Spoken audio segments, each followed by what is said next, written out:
Hello, Internet. How are we doing today? Looks like everything's on and live and having a good day. I hope you are too.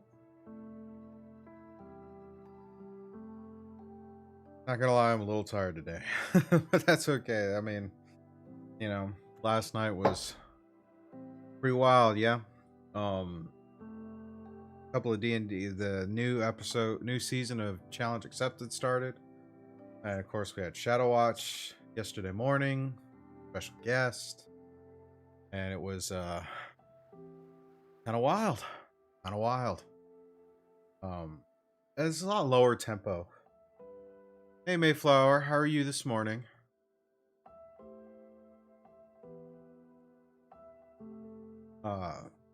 It's a little bit different tempo for the games this week than the last few. I'm not gonna lie. A lot calmer, a lot quieter, a lot more RP related. But yeah. I mean, I gotta do the energy drink. I'm not gonna apologize. I'm gonna drink it.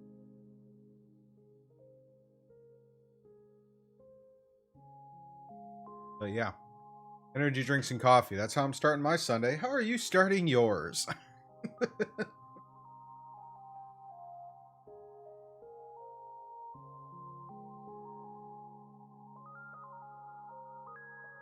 Never seems to be enough of it. Never, never, never. Never, never, never, never, never, never, never. I'm doing pretty good, as you can tell. Just kind of hanging in there, hanging out, seeing what happens. Kind of getting situated. Had to go over to my buddy's parents' house yesterday, pick up some stuff. But yeah, that was lots of fun. It was great. It was great. And then now it's like I've got a bunch of stuff to sort out when we're done with the stream today. Bunch of videos to queue up and get ready for release. I spent a lot of time this week. Oh, I know what I forgot to do. I'm so sorry. If you're a cast member or moderator or a Patreon member of the $15 tier or higher, then you have the option to join me via Discord. I need to turn on my Discord voice channel for my friends to chitty chat with, because this is how we do this. All right, looks like we're good there on the chitty chat. So, in chitty chat while I paint and do all the things. Yeah, where was I? Oh yeah, Sunday morning. Yay, love it. Did I put a notification that I'm actually on YouTube right now? Did I do that? Did I do the thing? Maybe I should go do the thing real quick. As I finish getting set up, because it's been a busy morning. Not gonna lie, it's been a busy morning. I'm thinking I'm gonna get some video games in. I hadn't done the video game thing in a while.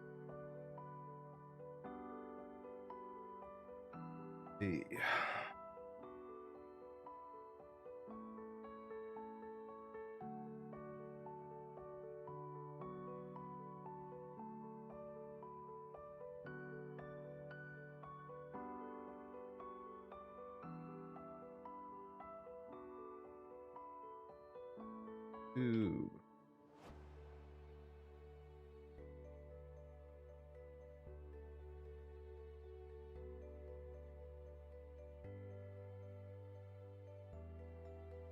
Notification. All kinds of new people in the Discord. The community's growing, loving it.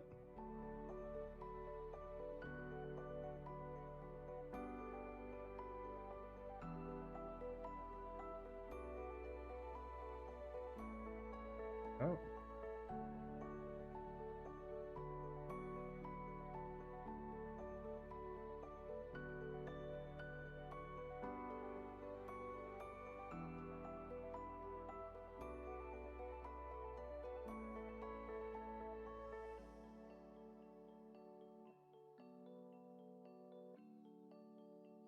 On the face of boxes.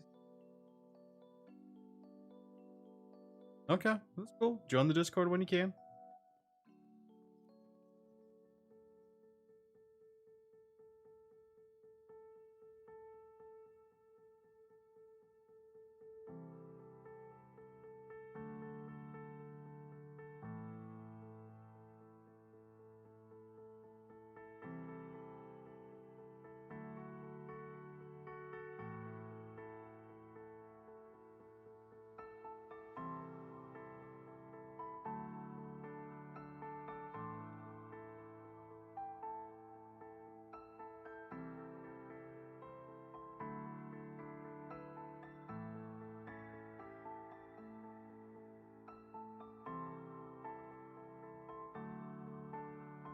all those.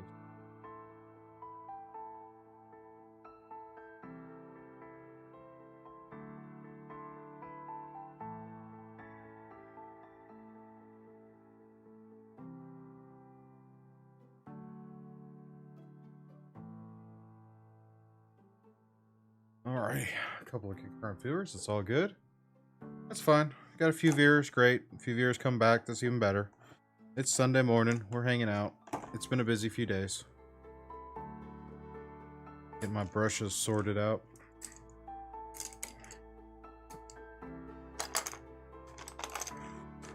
So I got I got a late Christmas gift. And really excited to kind of break it out and use it. It's a lot easier for this table to use it on.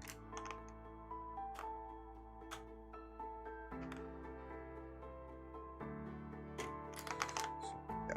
See how that rolls. See how it goes.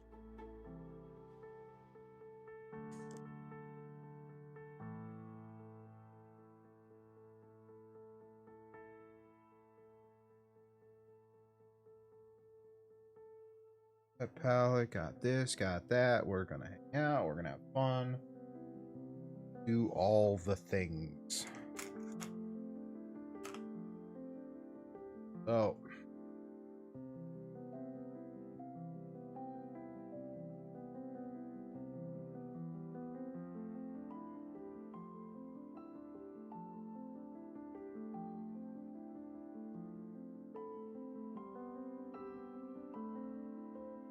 Oh, there we go.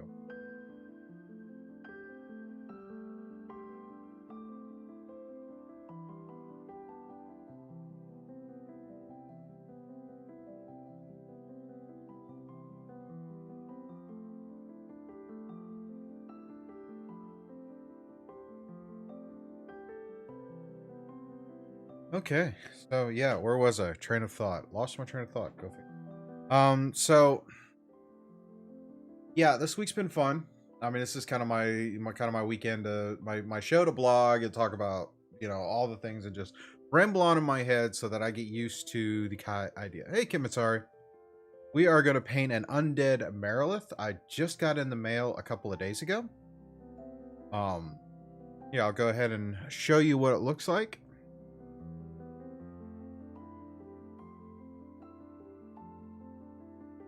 So, got a little extra light here, but here is our Marilith we're painting today. I went ahead and basted in a green because some of the artwork I'm looking at, a good chunk of like this tail area right here is all kind of a green, and then we're getting up into like the flesh tones. We can see a little bit up in here that is the skin's kind of away, so we have this it's kind of an undead variant, which I think is a really cool concept because her Mariliths are demonic are from the abyss.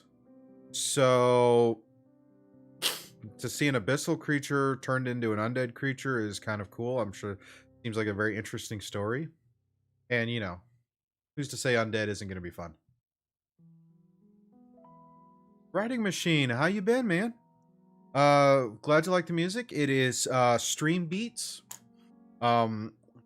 produced by Harris from Harris Heller, Alpha Gaming, Senpai Records, all the things. It's a DRM free music you can use for your streams and your videos. I think it's a nice kind of chill and relax kind of tunes, so been using that more and more for certain streams. But I got this from my Dungeon in a Box subscription, specifically the minis in a box. I should really fix where that ticker is for the song. Looking at it, I'm like, I don't like it right there. There we go. Put it above the chat so you can see what the song is as it plays.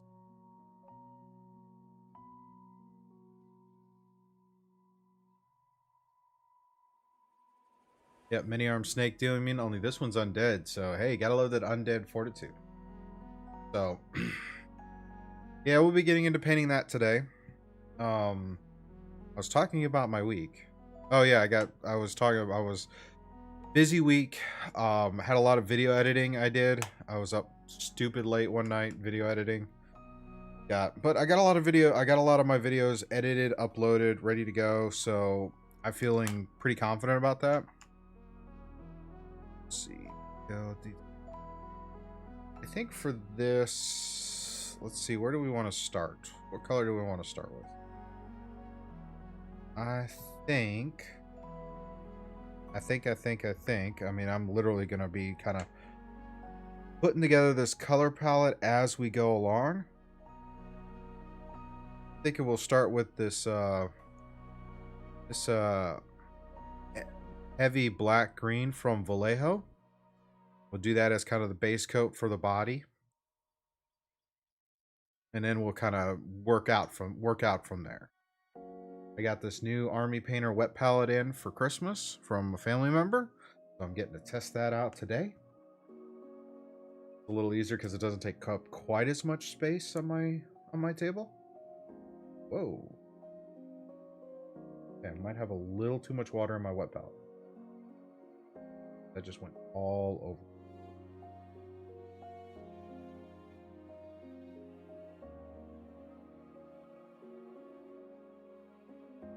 Punch there.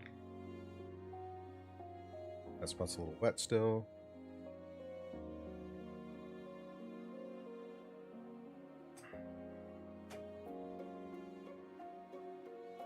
Oh.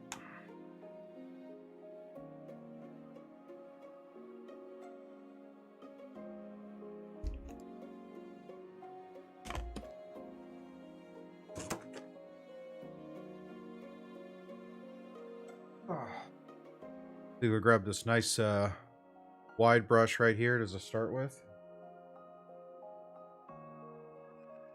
Got quite a bit of, trying to get some of this bigger area right off the bat.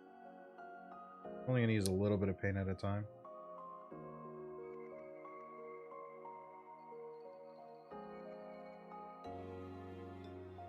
Of course, my little light doesn't want to stay on very long. Need to get better.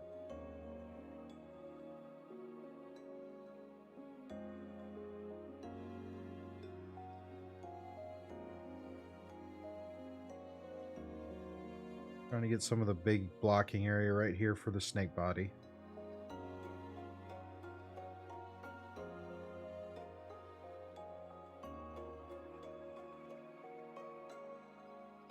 And they're looking at this tail, it's like thinking, you know, this is probably something maybe like a rattlesnake variant, maybe. So maybe I'll do some hands and things like that to try and bring out more of that rattlesnake vibe. Or, you know, like the old school Clash of the Titans fighting Medusa. That stop motion figure they had there. She had the rattler on the tail. For some reason that just seems more terrifying when you think of snake creature. But it could just be me.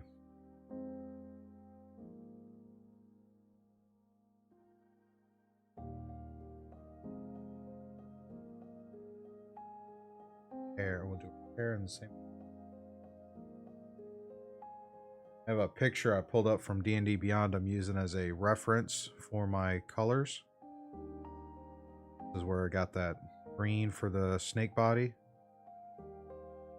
Our hair is kind of a similar green, maybe a little darker, maybe a little bit of blue in there.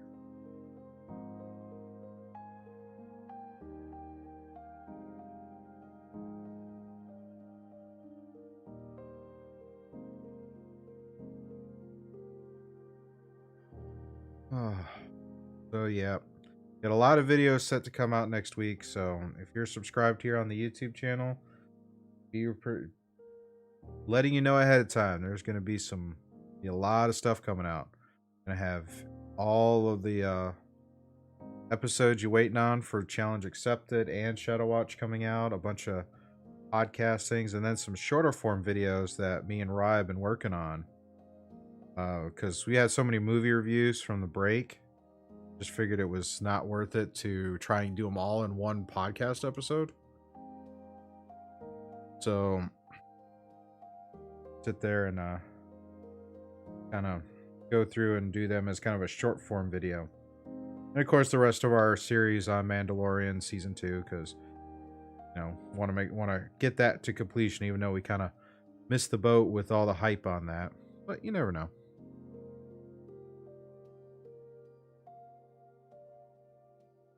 Of course, I forget my paper towel. Be right back.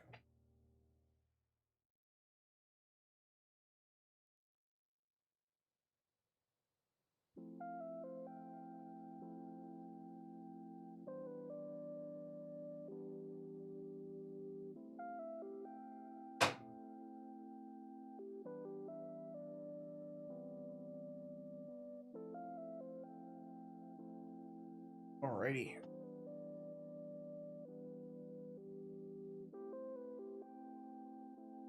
Okay, so here we go again. See what we got next. Standard brush going.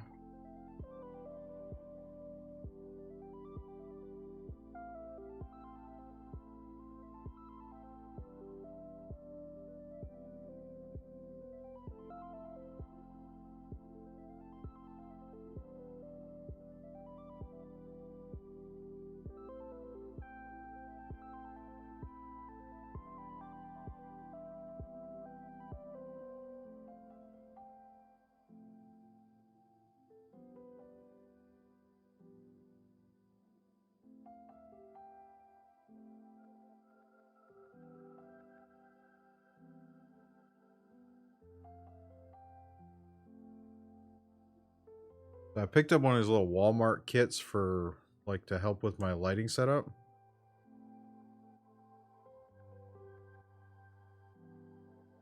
Gonna help get some of that so I can see more what's going on. I gotta say, I'm not overly impressed with the light.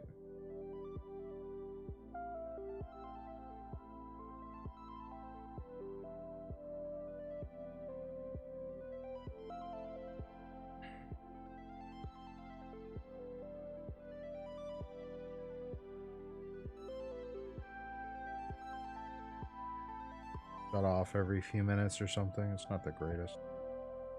Really not. But what I can do right now in a pinch.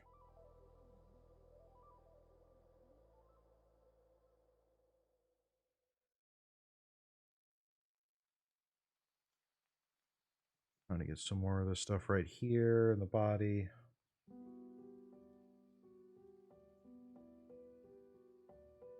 Or in what? Like the rattlesnake idea? Howdy, howdy. Howdy, howdy. How you doing, buddy? I'm good. See you get the pink groove on. Trying to, anyway. I mean, I was tempted, really was tempted to be like, let me work on cleaning up around the house today. But then I was like, you know what? I skipped last week. And if I say I'm going to do this, I should really, work around the other stuff as best I can. Unless it's just one of those things. Look, I really can't today. So, but it's all good. Hey, How you doing today? no problem. I'm good. Just shifting the laundry in and out and got schoolwork done or the readings done. So now So just class started this week, didn't it? Or it's about to start? this past week. Past week? Okay, so class Wednesday is nights. on. Yeah. That's good. I just know it's all going to be a lot of reading and writing going forward. Fun. Hey.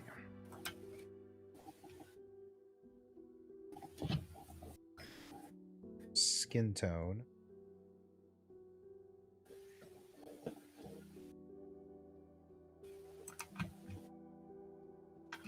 That green is it's like a forest green or a darker green. Yeah, it's like it's a real dark green. I'll see about adding maybe a light. I'll see about adding a lighter shade to the body to the underscales.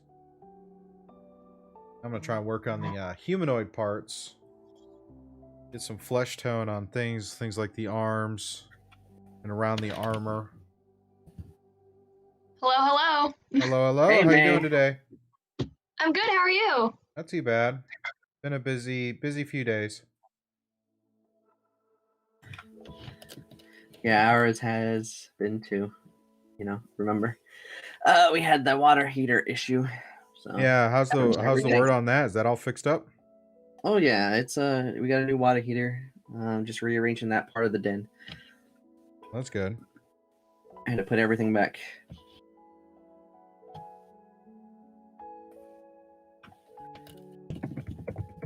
How about you, Mayflower? How are you doing today? How was your week? My week was pretty good. It's kind of been, especially this week, because this coming week, as we go into it, it's finals week. So I'm just getting all sorts of reviews thrown at me. It's, oh, goodness gracious. Oh, sounds like fun times. What's funny It is is that time of year. I'm still doing these reviews, but I'm not even going to probably be taking the final exam. Oh, really? Yeah, because it's one of those situations where if you have an A, there's not really a point in taking it. But I could see that. I could totally see that. Is it one of those where they'll drop the lowest grade? I don't know how high school is now. with COVID this year, I think the way they're doing it is if you want to bring your grade up and you have like maybe a high B, let's just say a high B, but if you have a high B and you want to take the exam and you do well on the exam and you get, let's say, the equivalent to a 90, they'll take that 90 and that will become your final grade. Well, you gotta work around the kinks that is COVID restrictions, so it makes sense. Yeah, it does. Oh. Yeah, finals week. All the fun things. Yeah. So much fun. Sitting there this week is like Wednesday. I overslept a little bit personally. So I went and I checked, and it was like I saw both kids were home, and I was like, "It's Wednesday, guys. Where are you supposed to be?" Of course, my daughter's like, "Well, I'm on. I thought you guys said I signed up for the option 2 where I didn't have to go into the school." And I was like, "Yeah, that's the start of the next semester." Oh. Like, really? Really, you're gonna pull that with me? Okay. So, and then of course, my son, he was barely even up. Of course. Like, really, dude? Really? Sounds like trip. It does. It does. I really want him to pass this. I really do. I mean, there's so many other things he wants to do, and it's like, can you not get it through your head to turn your stuff in and pass your classes? I mean, how hard is it to pass public high school classes? I mean, seriously. You literally just have to do the work. Yeah.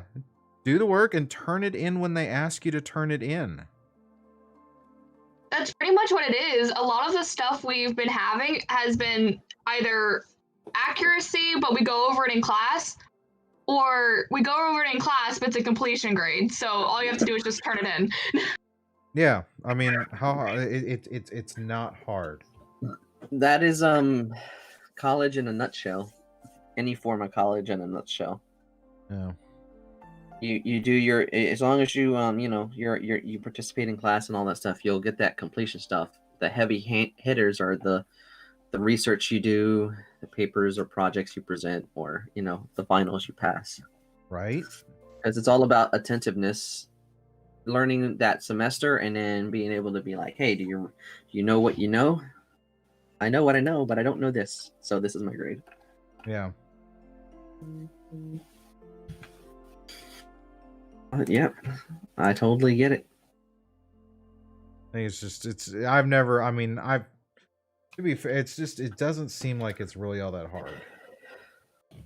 I mean, with all the standards of education and whatever, it's like, it's maybe it's because it's like I'm older now, and it's like I can see the game for the way the game is supposed to be played. Kind of deal, or what? Yeah, it's pretty close because a lot of, when you have the standardized around, in each state, it's all about teaching to the test. Yeah. Which I feel you lose something in that process, but You kind of do, but it just depends on the stylings of the test. Like that's what the first chapter I read in this book was talking about.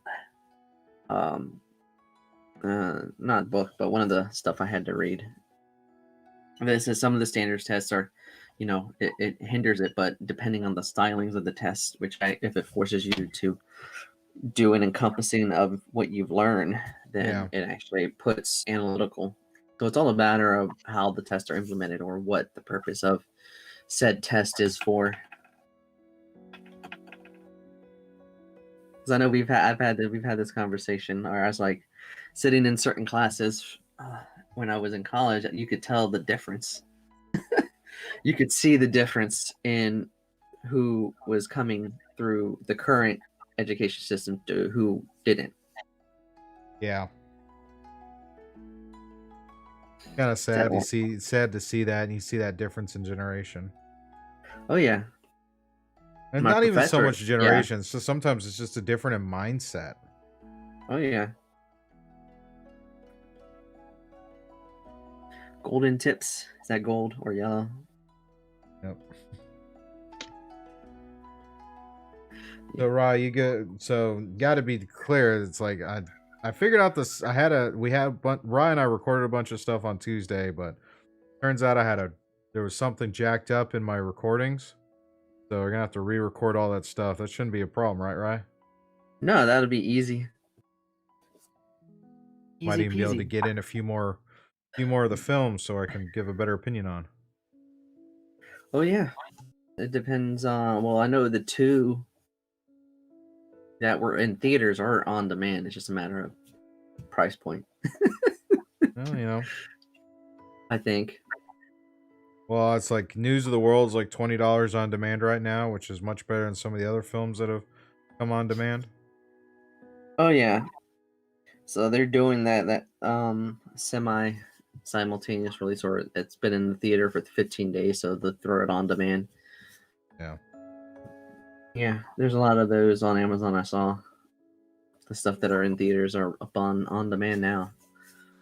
The trailer for speaking of movies, the trailer for Godzilla vs. Kong dropped like 10 minutes ago. Oh, really? How was it? Yeah. Oh, buddy. That thing. Oh, buddy, that thing looks amazing. But it looks like they're going the typical. It looks like the typical Foundation. They're fighting each other, and probably eventually they're gonna fight whoever the greater evil is. Oh, okay. The trailer hints at Godzilla. Well, Godzilla is wrecking rampage, and nobody knows why. He's destroying and killing people now. They're like, something has triggered him, so we need Kong to help. And oh, buddy, Kong wields a hammer-like weapon. I mean, when we saw Kong Skull Island, he was wielding he wielded like a pine tree, like a sword. So it's like, oh yeah, there's something that's like it's not a hammer, but it's like it looks like it's just the way the design of the weapon is in that like a hammer kind of form, like Thor's hammer, just bigger. But yeah, when he wields it, the way the trailer shoots it. Woohoo! So anybody want to check out that Godzilla vs. Kong trailer? It's out there. It just dropped 10-15 minutes ago. Nice. And the great thing is that because Legendary and Warner Brothers reached an agreement, it is going to be released on theater and HBO Max at the same time. So, well, that's good. I'm glad they got a chance to work out that difference. Yeah, and so definitely that's a good thing because people that don't want to go to the theater can watch it at home if they want to.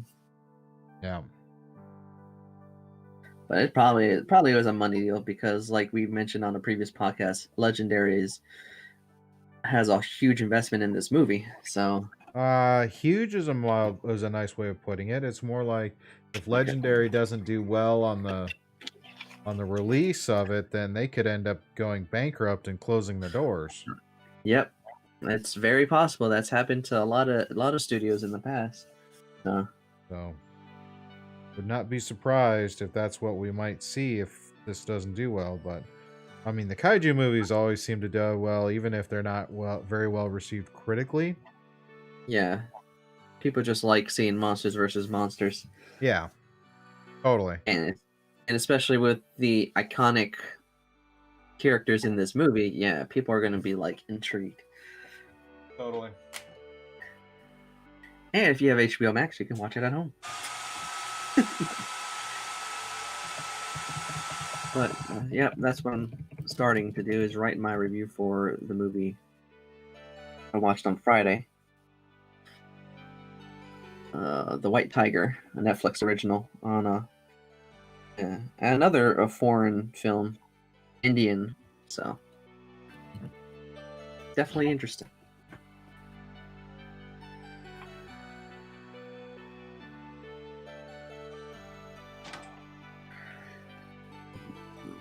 Yeah, it is surprising, Scott. I mean, they do have this on-demand service that they have. AMC does. Yeah. It's pretty cheap. I look at it because I'll get the emails because I'm on the stubs list. So they'll emails like, "Hey, get these movies on demand for $5." And yeah, they're older, but they're not like super old. They're like, you know, a couple months old or something like that. So they don't have a streaming service. So I mean, there was that talk of what, Amazon buying AMC a little while back. yep, rumor coming through. Would you look at that? He looks scary. I would be possessed by that thing. You can chop me up.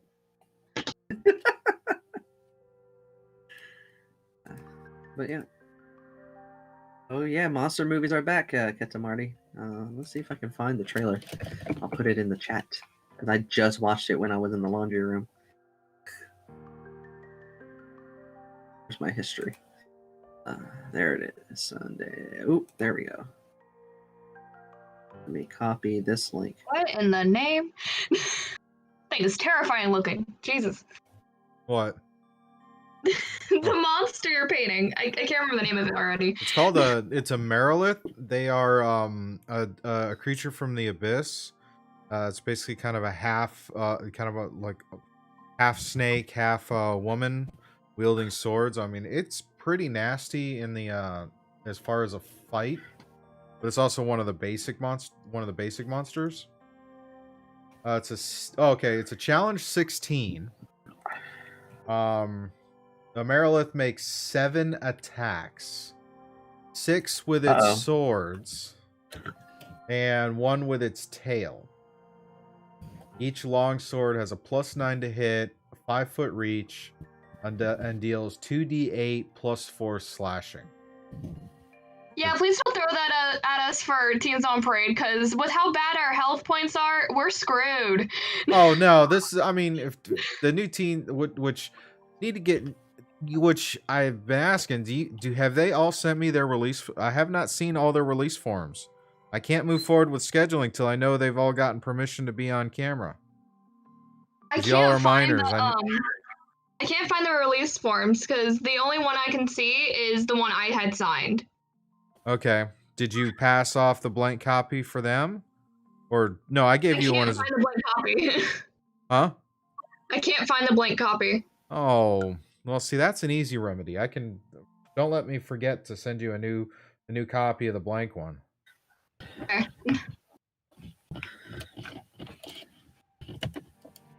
But yeah, these things are, and this one is an undead variant, which seems kind of weird because normally with Mariliths, well, there's Marilith, and then there's Mariliths. There's like, when it comes to like demon, from what I've been reading on the lore, when it comes to demons in the abyssal plane, is you have the main one, and then you have all these copies. They're like little lesser variants to a degree. But typically when it comes to a demonic creature, once you kill it, it goes back to the abyss. until it can find a way out. But in this particular variant,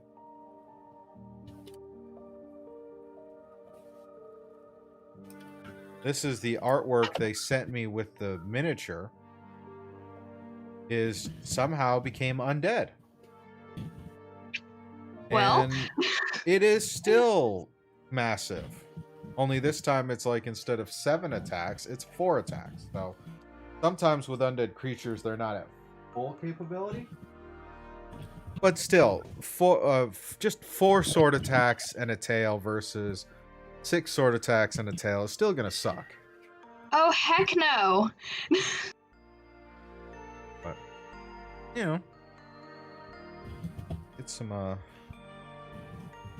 gunmetal in and start putting that armor together.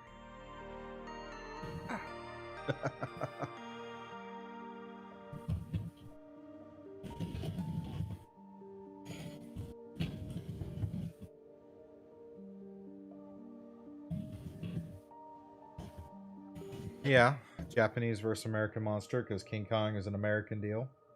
I totally get that.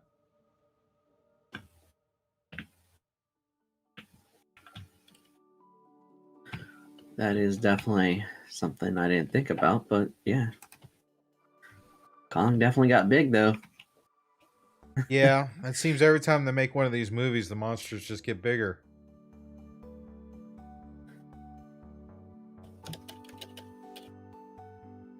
To be the thing.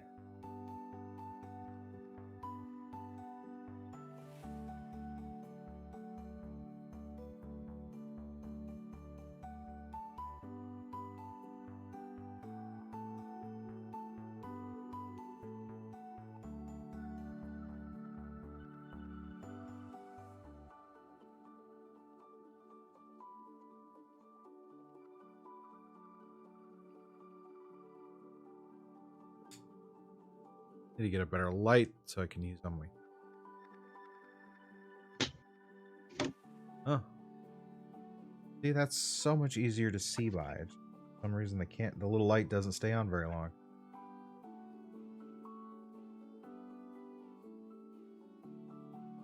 One of those things I'll try and pick up later.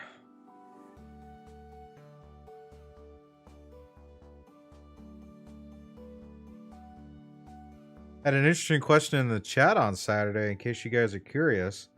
People were wondering where they could buy Shragnaz's hat. We actually found the link too, so Goodness. I'll get that posted up, and we'll probably talk about it. It's like, and I'll use an Amazon affiliate link for the hat, so if people wanted to buy Shragnaz's hat, they could do that. Get the Shragnaz army going, you know? Oh, God.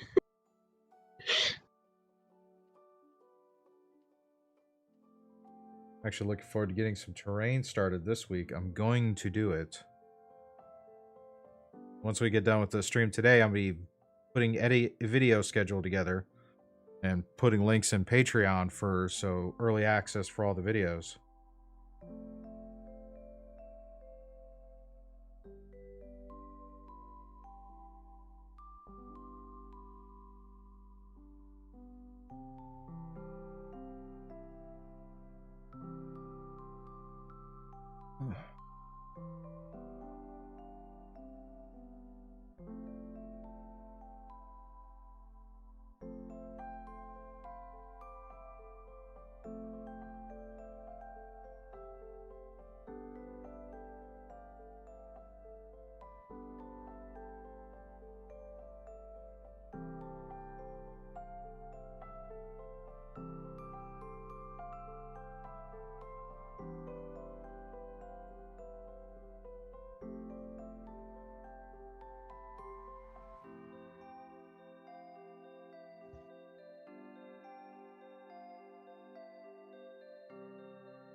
What you guys got planned today? Just kind of chill out, hang out at home?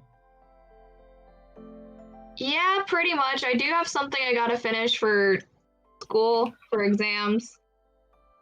But besides that, I have pretty much nothing to do today. Oh, that's not terrible, is it? No, it's not terrible. Just relax and watch the football games. Get this review written and game later tonight. What They review is just that?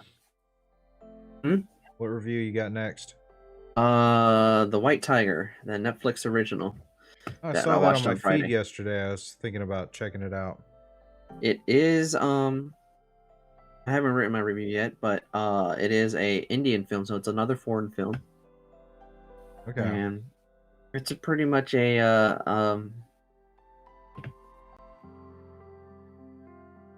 it plays in the vein of understanding the caste system in India, but also tells a very intriguing rags to riches story.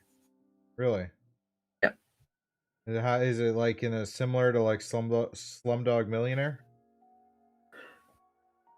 No, and no, because that I mean, in a way, it is because you're still watching this kid, try to become his own person, but Okay. this one is more in tune to the social dynamic and the caste system that is still strong in India. Oh, really? And it doesn't really. There's no romance in it because the Slumdog Millionaire is, it was all about he was trying to reach out to the love of his life through the game. Okay. With a lot of influence of the Indian culture. This one is very much in knee deep in the Indian culture. So, Ah. and it's based on a book of the same name. So that's what I found out. Okay. So definitely going to be interesting if you do get a chance to watch it, because there are things that happen and you don't see really coming. Okay. And it could be in a testament to, you're expecting things to go a certain way because of how they put you through the eyes of what the struggles certain Indians go through, depending on where you're born in, what kind of relatively where you sit in the hierarchy of the caste system. Oh, okay. But there's things that happen that kind of breaks the norm, which was like you don't see coming, which is I think pretty good, and it's kind of striking what happens, but it's just like, well, that's what happens. I'm just Interesting. dancing around spoilers because if you're gonna watch it, I don't want you to be like caught off seeing it. Oh, yeah, yeah, yeah. Yeah. But I think you'll probably like it because you liked what was it, the Italian one we watched Yeah. a few weeks ago? So It's more like a month ago at this point, homie. oh yeah, pretty much, yeah. Time flies when you're having fun. Oh yeah, it's almost the end of January too. I know, right? Yeah. The Life Ahead. That was the name of the Italian film. Oh, okay. Yeah, yeah, yeah. That was the Yeah. the kid who was like it was like a little 10-year-old drug dealer in Italy. Yeah. The Holocaust survivor. Oh yeah. Yeah, So it has that it's very aesthetic to wherever it's filmed. Like that was very aesthetic to the Italian precedents. This one's very much in the aesthetic of the Indian aesthetic. Ah, So, okay. and I don't know if there is a dub. It automatically played with within whatever, I think what is it? What is the language in India called? I forget what it's called, but that's what they speak, and it kind of mixes in with English because Indians, they'll speak their native and mix it with English at the same time. So Curious. I do not know if there is a dub because it played automatically in its native tongue. So when I watched it on Netflix, Yeah, you'd have to probably go in to see if it's got the dub version to do that. Some don't, or at least the dub is so bad. oh yeah, yeah. Like I said, that's why when we watched the Italian movie, that's why I told you do not watch it in the dub. It's not that good. Yeah. Watch it in its native Italian language with the subtitles, and it'll feel the realism more. So that's what I'm gonna be working on, writing this review. It takes me a minute, but that's just Cool. because, play with my thoughts, do the edits. Yeah. Because usually when I write, I just kind of free write, and then I go back and I edit so much of it down. So I totally get that. Kim would like to know what color you used for the skin. Oh, the skin part, like right down here. That was this Vallejo heavy black green. It's an extra opaque paint. And then the skin for the humanoid part is this heavy skin tone, again from Vallejo, an extra opaque. I just kind of thin it down a little bit, try to get some light passes. As we can see, there are some areas that look like bone is showing, even here in the snake part. So once I get done with this armor, which I'm using a gunmetal to get a first pass on the armor, because I like silver armor. It's always cool. And once I get the armor, then I'll come back in and try and get some of these bone flesh areas. Like even half her face looks like it's melted away and just bone. There's a lot of intricacy in the armor because I'm trying not to get green, get the hair, because I painted the hair the same color as I painted the body, snake body. So it's, I have to come back and touch it up later. I could probably tell.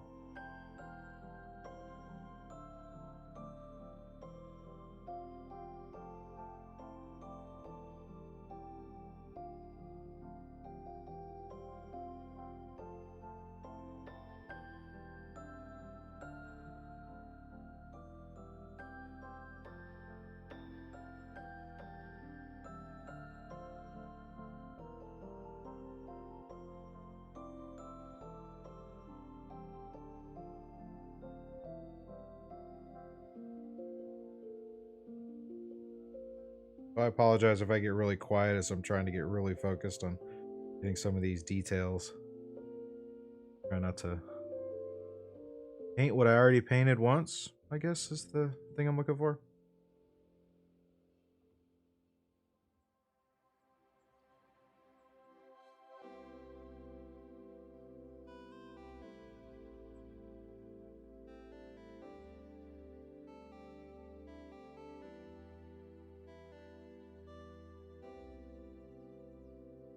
Thank you for the question, though. Keep asking them. Do my best to answer as I can.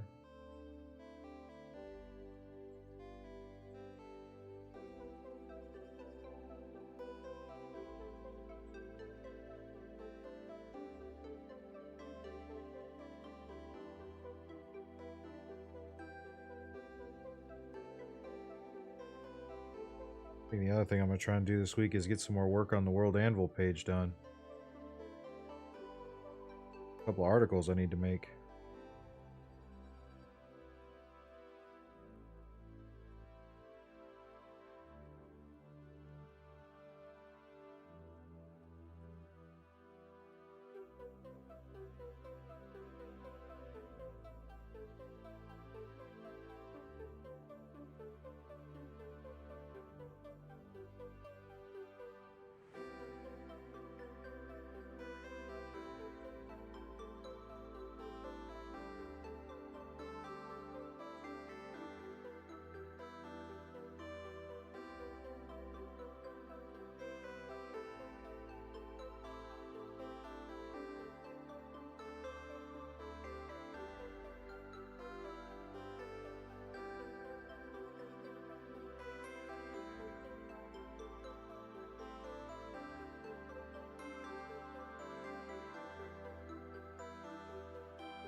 arm bracer here.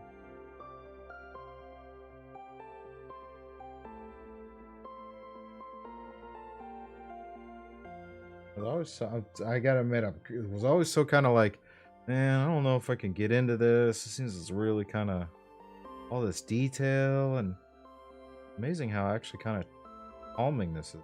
Kind of tip tap, tip tap, tip tap. It's the little things It is. that you never see coming. That, hey, I don't want to do this, or I don't want to do that. It's like me, and sometimes when it comes to writing, or well, I can't do it right now, but when I was diving into the winery stuff. Oh yeah. Learning the differences and learning how things are made, yeah. Or even to a point, like you said, is exercising, running. Like, I used to be the guy that was like, why? I don't want to run. Sounds stupid. But it is ironically peaceful. It is. I miss getting that runner's high. Then there, it's like I'm starting to feel really bad that I can barely move in some things, and it's like I really got to get back on track for fitness. Oh yeah. But I'll definitely. I can join in that foray.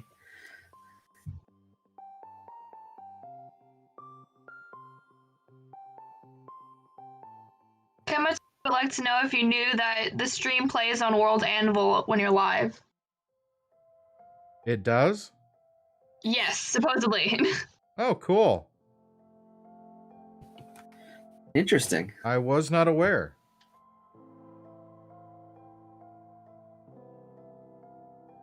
You guys, Mayflower, are you on World Anvil? Who said that? That would be Kamatari. Oh, cool. I didn't think I had my YouTube link to my World Anvil, but if I do, that's awesome. That is really, really cool.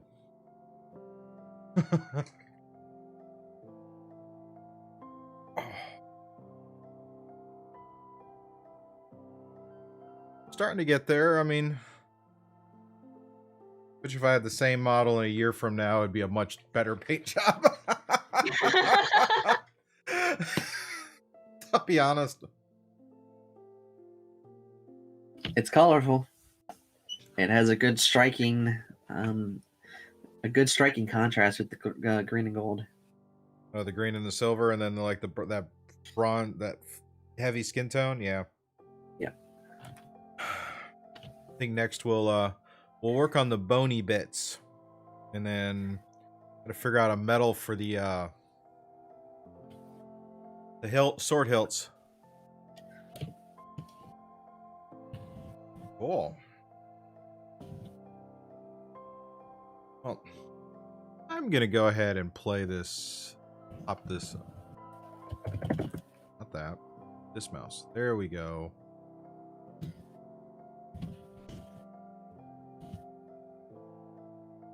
Oh, your link didn't work.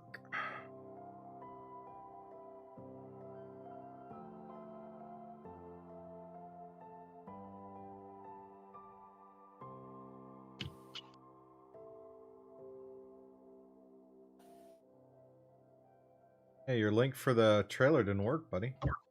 It didn't? Well, in YouTube is dumb because that was the one they said to share. Let's try it again.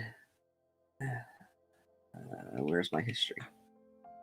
As you know, when you go to YouTube and it tells you to share a link, that's the link it gave me. Yep.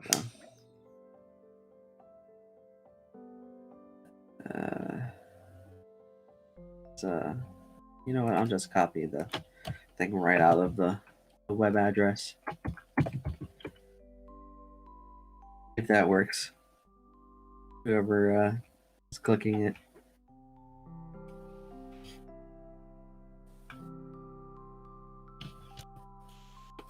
Oh, it may not be letting me because I'm live right now. Who knows? Chili used to do 3 miles a day and 8 miles on cardio days. Still You not go, sure if man. you got runner's high off of that after that? Huh. Oh, first time I got runner's high was actually active duty for myself as well, but I was active duty Marines.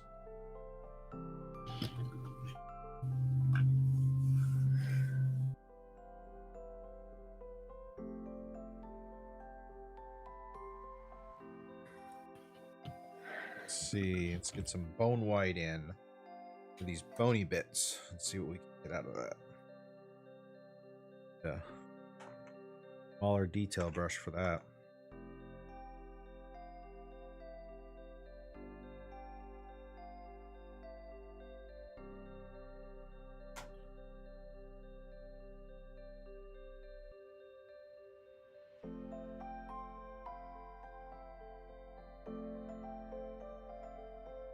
Go the Vallejo bone white.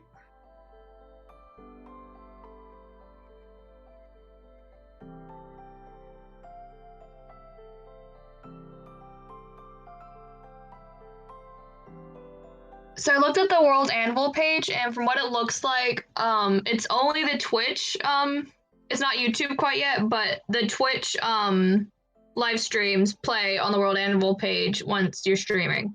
Yes, that I was aware. I did do that. I did link the two there. Which that's another thing when we get Teens on Parade ready to go for a lot, start going live, is getting you guys to do your characters in World Anvil. In fact, Okay. Mayflower, if you can make yourself, a free account and Okay. follow Kofin. I'll go ahead and get you added as a writer, because I know that was one of the things you were helping with. Okay. Because we got all that stuff for that little starter town that I want to get in there. Still working on maps and stuff, but you know, take what we can when we can, you know? Yep. Exposed bone here on the ribs.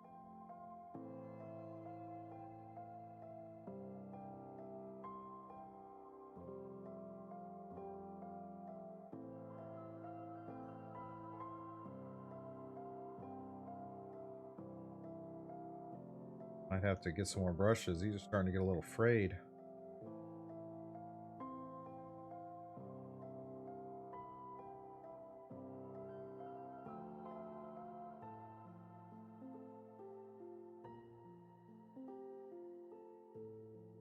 Look at that for that brush. Oh, right there. All kinds of frayed up, trying to keep a good tip.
The town from last night's session.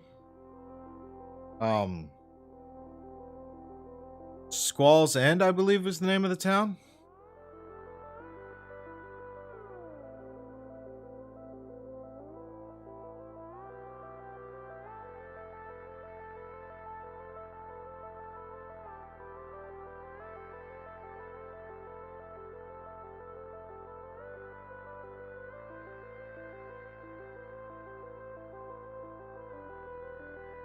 Yeah, name of town was Squall's End. Population roughly 4,000.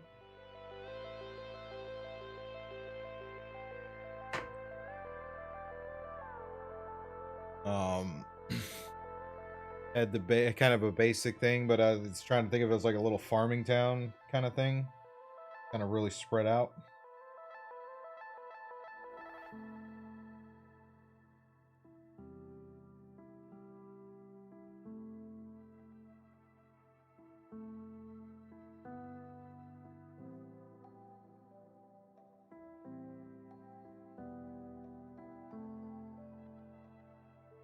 Use some bloody red to try and get some of the area underneath the bone, kind of make it look like it's rotted little behind the skin there.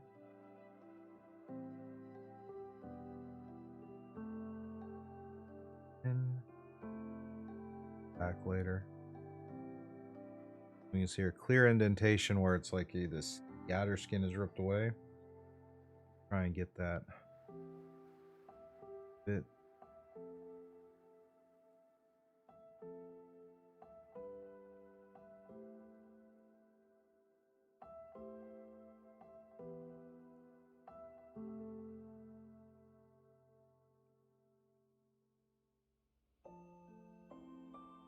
Jagged, ripped.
Thanks, Scott.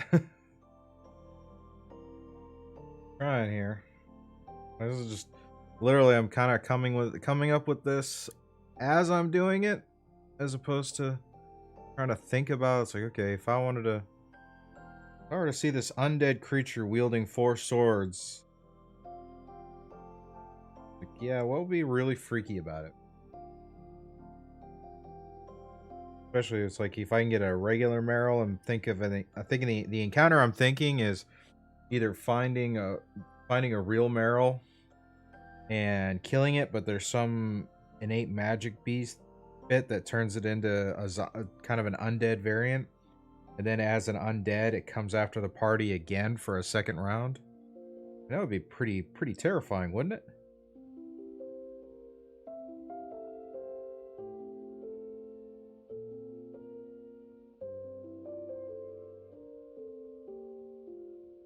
But to be fair, the adventure this comes with is called like the Leviathan Maze, where the party is like kind of in this large kind of Leviathan sea creature, and while they're in there, they come across this because apparently a lich was controlling the Leviathan, and then the lich lost control.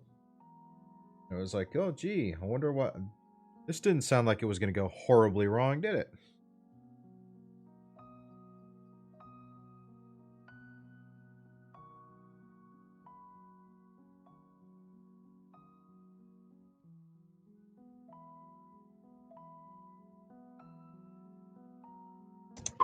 Just to let you know, I am now a follower on Kofin. Thank you. No problem.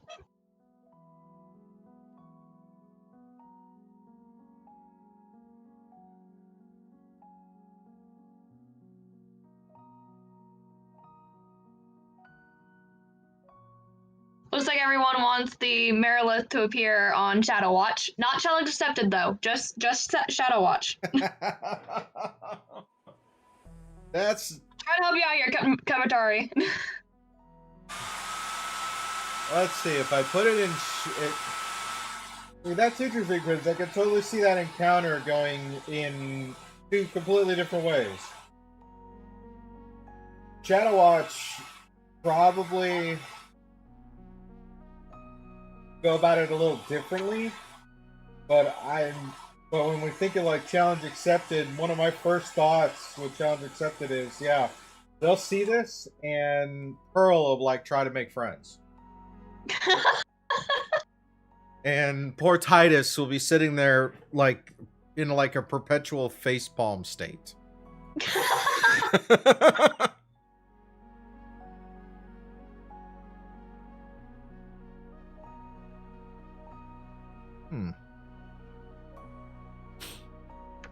Not quite sure what I'm gonna do the base just yet.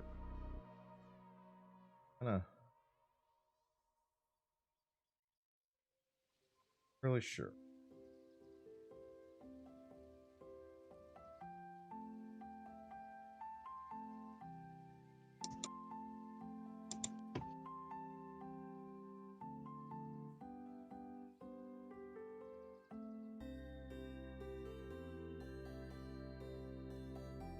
I may do the... I mean, the way this is looking like, it looks like, because based on the module, it looks like the base, it looks like it might be the inside of a creature.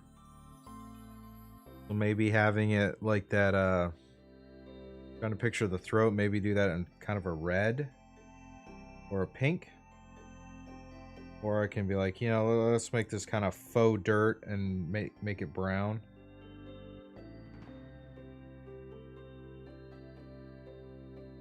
Right now I'm trying to come back in and kind of redefine some of the bone areas.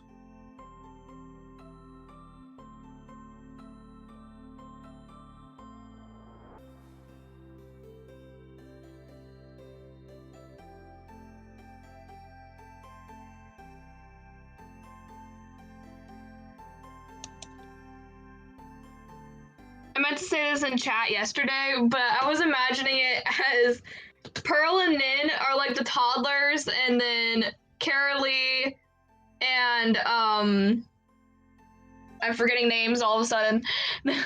Carolee and Titus? Or Maze? Yeah, Carolee and Titus. They're like the parents are just like, why did we even bring them along? And then Maze is just there. Maze is just there.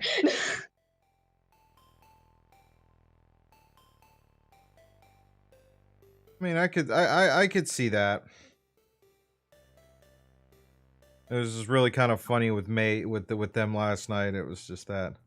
That was really funny.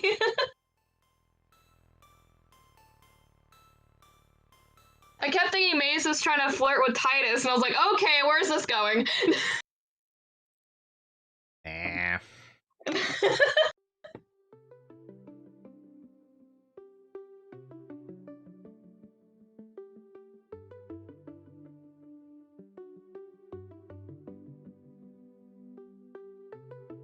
Oh, that's right. 2 of these arms are skeletons, so maybe I should like. I'm painting them bone white now too, huh? Thought.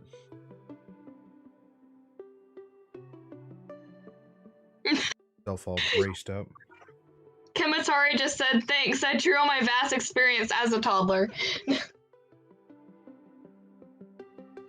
Yeah, that was wild. And I'm curious to see how that's going. That whole sub story is gonna kind of develop, and gives me some things to look at. For as far as like, okay, here's some new creatures to kind of throw into the mix.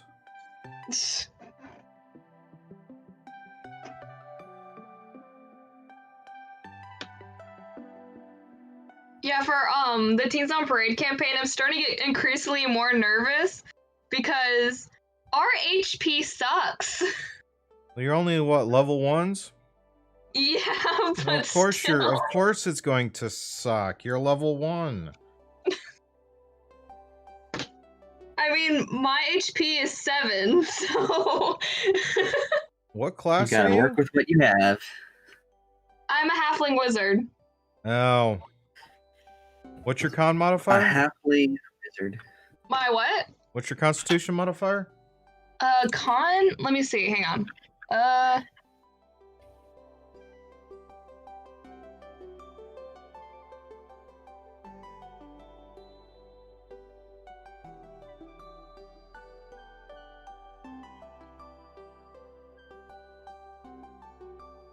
+1. That explains the 7. Yeah, and I think our highest one is Anna's, who is my twin sister. Hers is 13. That's as high as we get. That sounds like a fighter or a barbarian. With a Barbarian. +3 constitution. Anna's character is a barbarian. Ah. Okay. Yeah, we have a halfling barbarian, who is my twin sister. Then Dylan, who is my brother, IRL. Of course. His character is a tiefling rogue. Okay. He's staying in the rogue camp. Yep.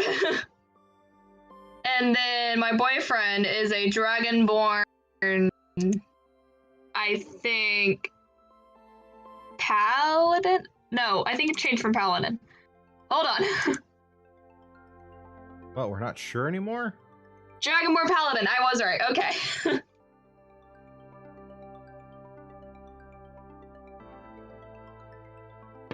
So yeah, we have a dragonborn paladin, tiefling rogue, halfling barbarian, and then halfling wizard. Ah. That'll be interesting. That'll definitely be interesting.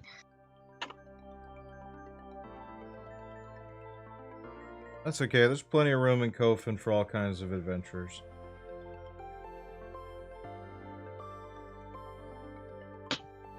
I have this. Yeah, on top of that, with my dice absolutely hating me, this is gonna be fun. That was so funny yesterday with Jay on the stream, because it was like, yeah, he was using the same dice he DMs with, and his some of those dice rolls were so bad.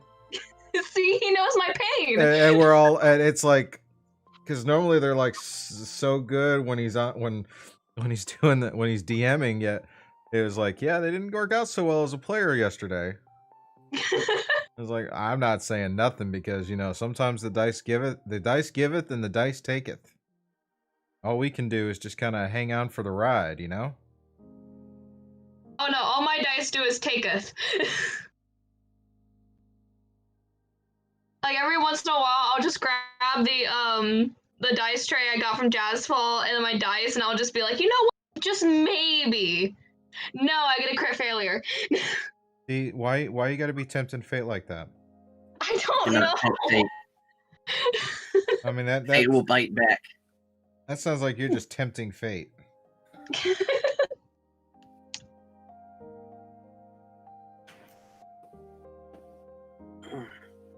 Gotta think though. I'm thinking of I'm as I'm doing this, I'm thinking of an alternate color palette for like a futuristic thing.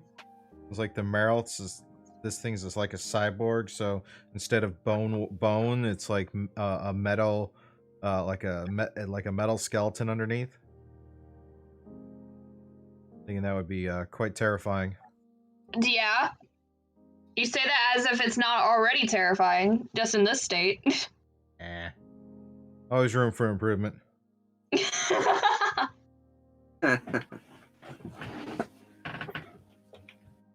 That's true. There's always room for improvement. Always make things more interesting.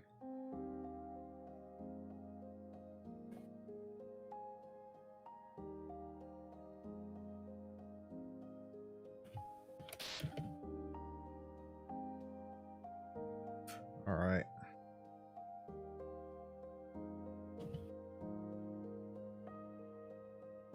This, I think we'll do the underscales of the body right here. I think we'll do those in this Heavy khaki. There we go. Cockiness. Because most snake underskin, and we'll even paint in a little rattle. Because you know that'll be fun. Kim would like to know if you'll use a wash when you get near to the finish. Oh, I always do a wash at the end. That's like what was it? What is it? Some people say the wash is like liquid talent because all of a sudden you get all the shading and all those extra effects going on. I think that's like a thing, but I'm not quite there for a wash yet. I get some more of the heavier areas. I'm trying to think of a metal color to do for the hilts of the swords.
If I was a little bit better at this, I'd probably like maybe try and do like a diamond pattern.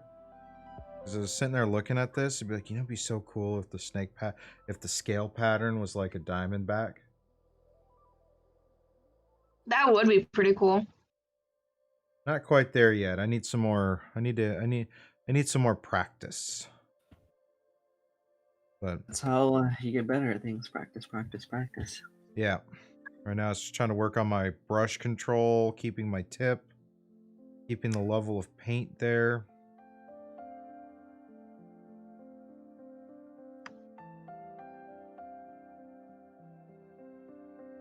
The thing right now is like, how do I keep my level of paint?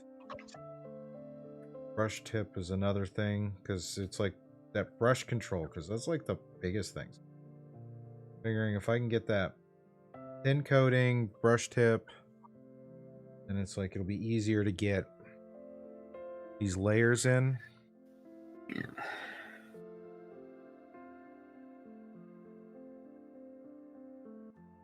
Because I can already see the areas. Like, okay, if I was going to highlight, I would be hitting kind of these areas right there with the dry brushing and or with the side of the brush. But it's like, okay, this needs a little bit more effort. The other thing, as I've been saying this with all of these Dungeon in a Box miniatures, which are custom miniatures, which they look really cool. But my biggest thing is I wish they came in a where you could detach them from the base so you could get to some of the crevices that you can't quite get with the brush.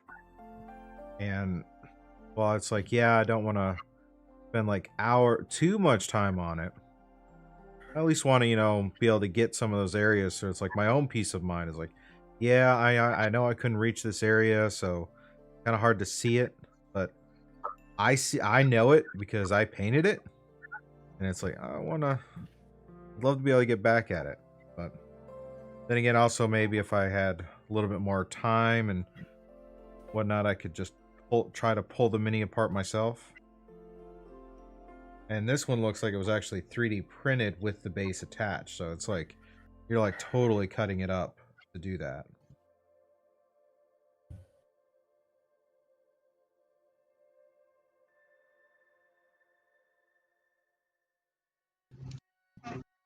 This is me kind of just, you know, working through my thoughts through this process. Yeah, I understand. Sometimes you gotta talk your way through, even if it's broken in between. Well, that and just the whole concept of like that monologue as you work. So I kind of, and the Oh fact yeah, that, you know, I really didn't have a plan going into this. I looked at it, it's like, okay, I'm kind of thinking the colors, but I'm literally, as you guys are watching me do this, I'm coming up with the paint scheme. No plan prior, no real plan prior. Just, okay, this kind of feels right. This kind of feels right. And as they say, it's like you're in charge of your own mini, so the color scheme is entirely yours. oh yeah. Sometimes that's how it comes too. Improv. Impromptu becomes what is key. Yeah. Just like stand-up comedy. You know, I've seen a lot of stand-up comedians. They have their set and they kind of just weave depending on the crowd. Well, you got to, you gotta bend and flex with that. Yeah, like the last one I saw before COVID shut everything down was when me and my friend saw TJ Miller. He played Jesus. you That know dude. TJ That Miller. dude is funny, but He from man, Deadpool. Yeah. there's a lot of baggage that comes with having him around. But yeah, you know the guy from Deadpool, Silicon Valley.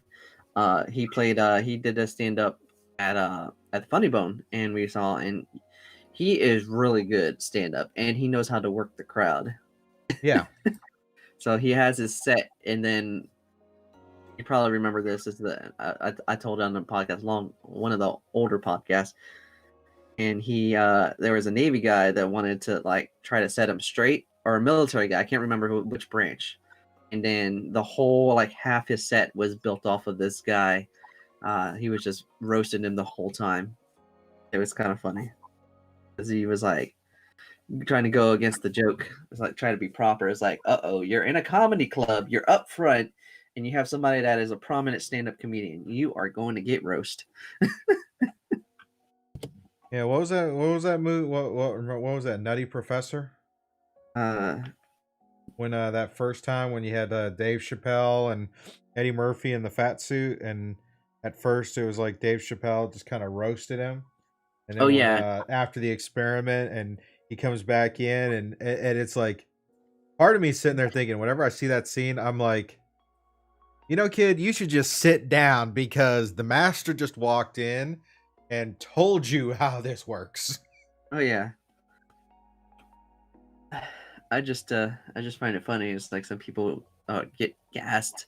It's like, oh my goodness, and how is he able to do that? It takes talent. Sometimes you just work your way through it, and then something good, something interesting can happen. Just like this crazy looking creature. Mm, yeah. Like, yeah, it's looking good. You. I think so. Well, I will let the internet decide. So far, the internet has been very kind. We'll see how that rolls later. Yep, I'm just going back. Yeah, I'm going back in. I'm trying to touch up the parts of the hair that got overpainted with the skin tone. Oh yeah. Better frame the face in. And I'm using the insane detail from Army Painter. Trying to. The big thing is trying to keep my hands braced to keep the shakes down. Oh yeah. And then just lightly kind of going, because I know the tip on this brush is really kind of shot at this point, because I think I was a little too heavy-handed with it, so it stays constantly frayed. I'm just trying to get a good tip and just kind of lightly go over the area, kind of creep up on getting back around the face, which I think I went a little too far. But you know, kind of the whole point of this is trying to get in there.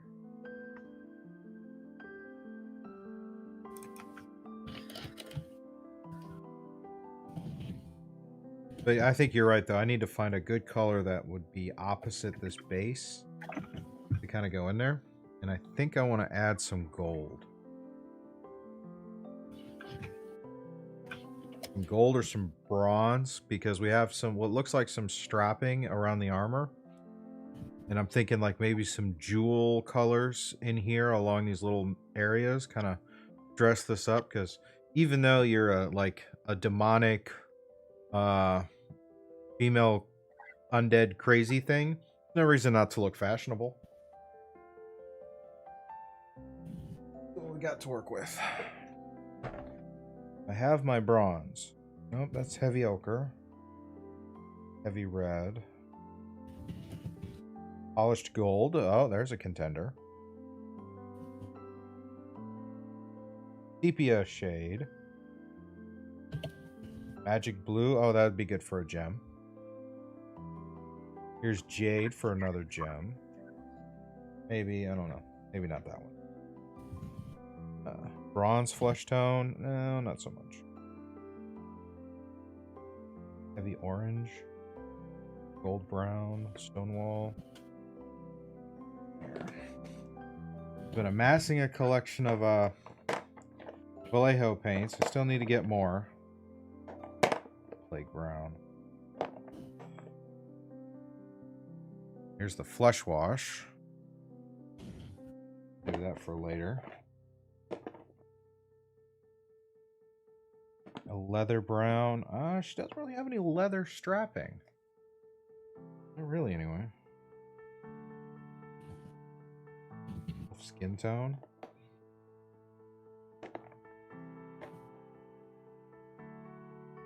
Cold gray. Heavy violet. Always good for a gem.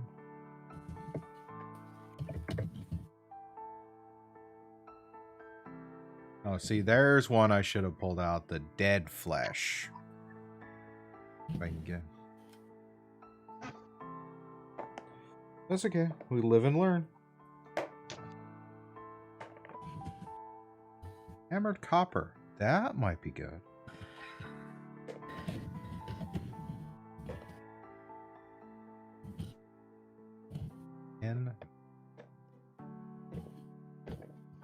Oh no, I don't think I have a good bronze color.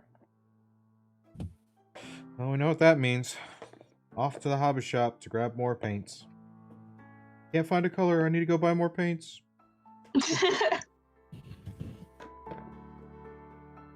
I mean, I'm really liking the Vallejo, so don't get me wrong.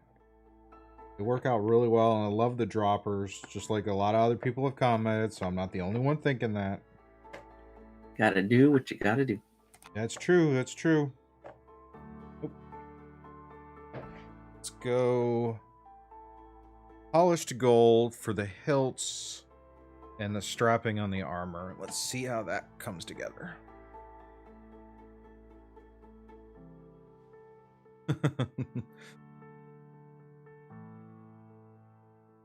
While you were... Oh, that's copyright. I can't get too far into that. Get a little bit of that paint.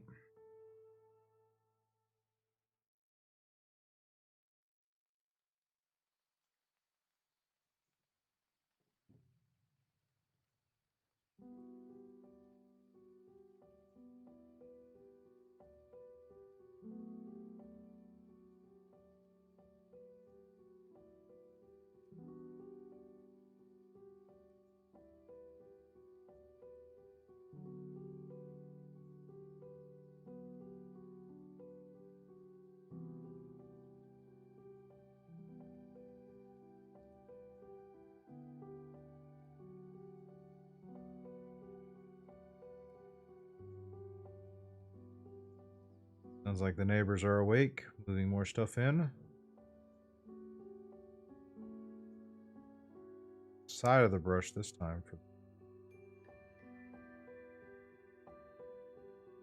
Scraping it across with the side of the brush.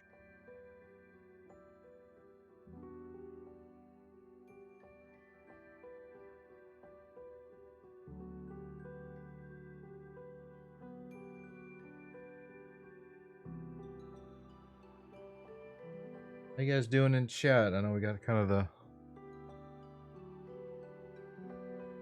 crew in there.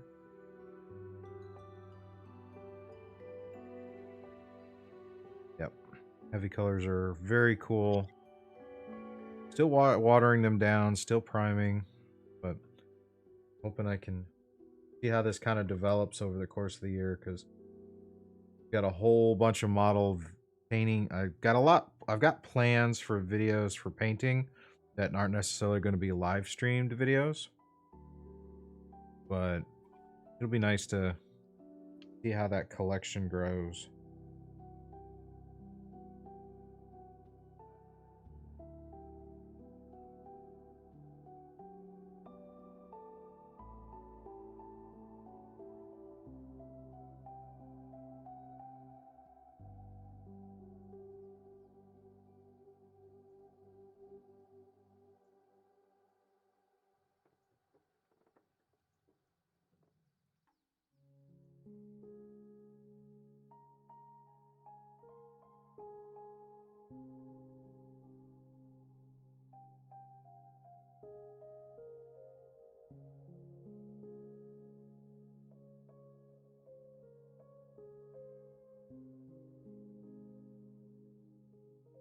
Oh, it's almost 2 o'clock already. 20 minutes there. I'm starting to feel like somebody else who can't seem to get a miniature painted in 2 hours. What is wrong with me?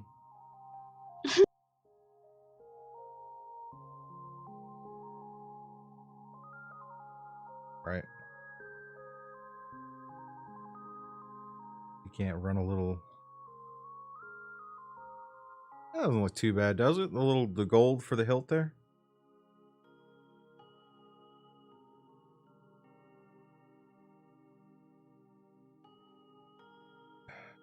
Next sword to do. Next thing is if you thin the paint down with water, helps it spread to the little nooks and crannies, crevices. Side of the brush as opposed to the tip, you can save the tip.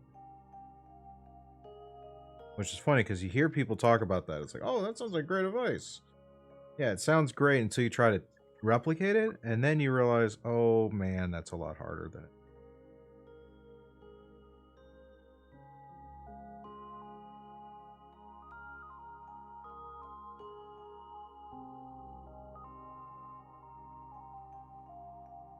It's so much harder than it sounds. And of course, I think that's just more the experience. Kind of get that.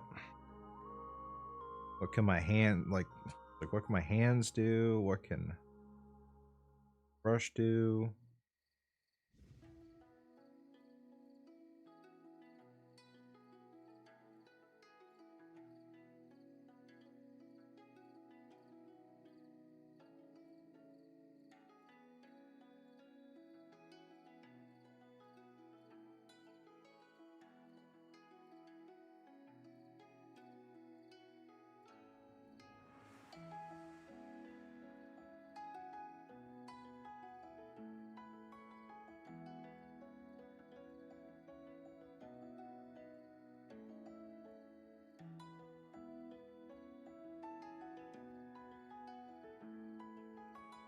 So, Rye, have you gone back to Valhalla, or you been totally hanging out with Miles Morales?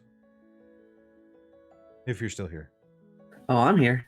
I was just as you are going back on your figurine, I'm going back on my review, just cleaning it up. But I haven't jumped back into Valhalla. I've pretty much I've started, going deeper into Spider-Man, which is definitely fun. A lot of squirrel moments because I literally just like swinging around, posing for photos. Yeah. I think that's And one of the best draws about that Insomniac Spider-Man game is the fact that you can just web sling around town and, when you're ready, jump into certain missions, which is nice because of that whole open world bit. Oh yeah, and the fighting is very organic. They don't try to make you rebuild upon some of the stuff that, like, if you played the original Spider-Man game that Insomniac released, you have to build up certain skills. You're already attuned to those skills, and then it's just building upon it through, Miles Morales's distinct features as Spider-Man, because he has different abilities than the OG Spider-Man.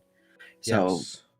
that's the stuff that it builds on. It just takes the core gaming elements of the first game and just adds that aesthetic of what the Miles Morales Spider-Man has in the fighting. So, Cool. but it's very seamless. It's very the fights when you're fighting, it's very organic and seamless.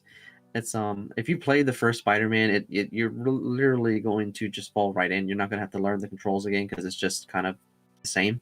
Well, But that's yeah, good.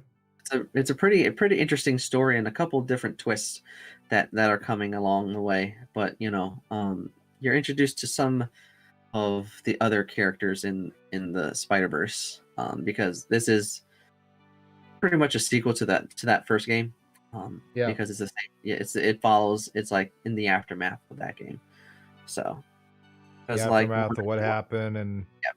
after you go through all the DLC and everything, and New York's a bit safer. a bit safer, but there's still a lot of like after effects of that first game. And one of the cool things is when I was swinging around, you come across Wilson Fisk's building in New York City. And remember in the first game that the very first mission, you go in and you wreak havoc on that building and arrest him. Yep. So the building, it hasn't been rebuilt yet, so it's still cornered off. And when you're going through the corridors, you're going through the same places that Spider-Man went through, but it's still destroyed. So That's nice. I mean, Yeah. I'm glad it's a little closer to. I mean, it feels good, but yeah, it would totally be. It would totally suck if it's like, oh well, now we're like Spider-Man's protege, but oh wait, everything in the world's been rebuilt overnight. oh no, it hasn't yet. But yeah, it's just you doing your thing. But that, and I've been playing a little bit of Cyberpunk here and there. They did drop their big January update, Yeah, I heard about that. and still, actually, whatever little jitterbugs that I was having originally, they're gone. I'm not having any graphical issues. Well, that's good. It does every once in a while, it'll freeze for like a couple seconds, but it doesn't do it like every time. It's once in a while. It's But basically just trying to that- catch up with you. Yeah, but that's something that happens in a lot of the open world games anyway, because it happens in Valhalla on me sometimes. It happened in Odyssey once in a while. Yeah. What other open world games I've played recently? Yeah, it's happened, but whatever they fixed, it's fixed for the most part. So That's good. I haven't had any issues. Kingdom Come. I haven't played that game. It sounds familiar though. Scott put a name of a game in there. Oh, really? Kingdom Come? Yeah, it sounds familiar. It does. I can't place it though. Really can't place it. I'll look it up in a little bit. But yeah, those are. I might go back to the Valhalla because, like I said on the previous podcast, I want to get some of those ancient weapons, especially before the next the expansions drop. So I'll have them ready when I go into Ireland and go into Paris. I want those weapons. Yeah, that makes sense. Yeah, because the easiest one to get, I think, is Odin's spear, and then the next one that's easy to get is Excalibur. The hardest one to get is Thor's hammer. That seems counterintuitive. Yeah, but well, I think it's because of you are shit. I don't know if I throw the spoiler tag up, but spoiler tag. But the game's been out almost 3 months. But Ivar. Oh, am I saying his name right? Ivar. Yeah. Is basically the reincarnation of Odin. So it would make sense you're able to get his own weapon.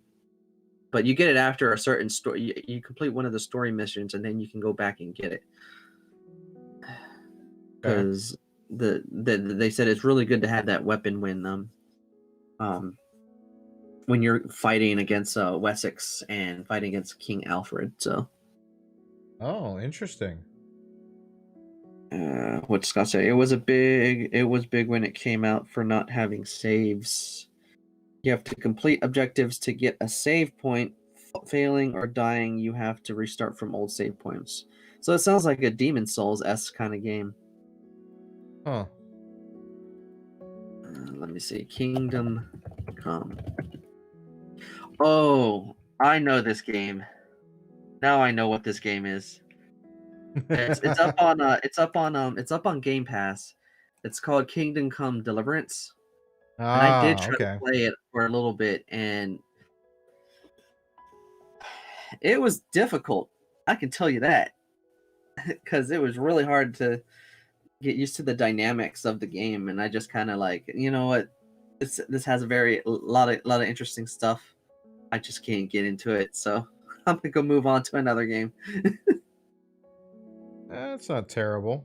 I mean, I know. I Yeah. remember. I think when my wife tried Cyberpunk. She played that for like the first night, and then went on to play Greedfall. And had a lot more fun playing Greedfall. Oh yeah. I can, like I said, I can understand that. I'm the kind of person that can, it's on PSN for 11% or $11. Oh yeah, well that's cheap, definitely.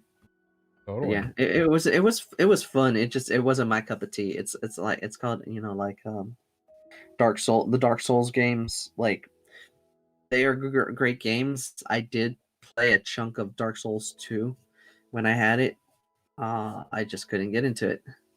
Oh, really? It's just, yeah, it's just one of those, like, I appreciate what the game is. You appreciate the detail, the level of detail, and everything that goes into the game, Mm-hmm. but it's just not your cup of tea. That's It's kind fair. of like a music. I recognize great music, but I don't listen to all of it. I listen to the There's ones just I not like. enough time to do Yeah. to catch everything. You have to sacrifice Yeah. some for others. Oh yeah, see, that's my feeling that when I was playing that game, I got fed up of redoing some stuff, and there were certain things I was like, I'm doing this right, but I keep dying. You know what? I'm gonna go play something fun. Greedfall. I'll have to look into that.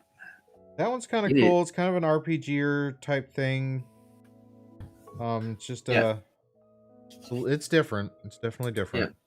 I definitely, I might check it out.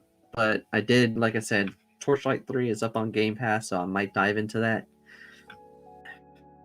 I will pick up Hades at some point for the Switch. I don't know when though, but right now it's Miles Morales and Cyberpunk, and then whenever I go back to AC.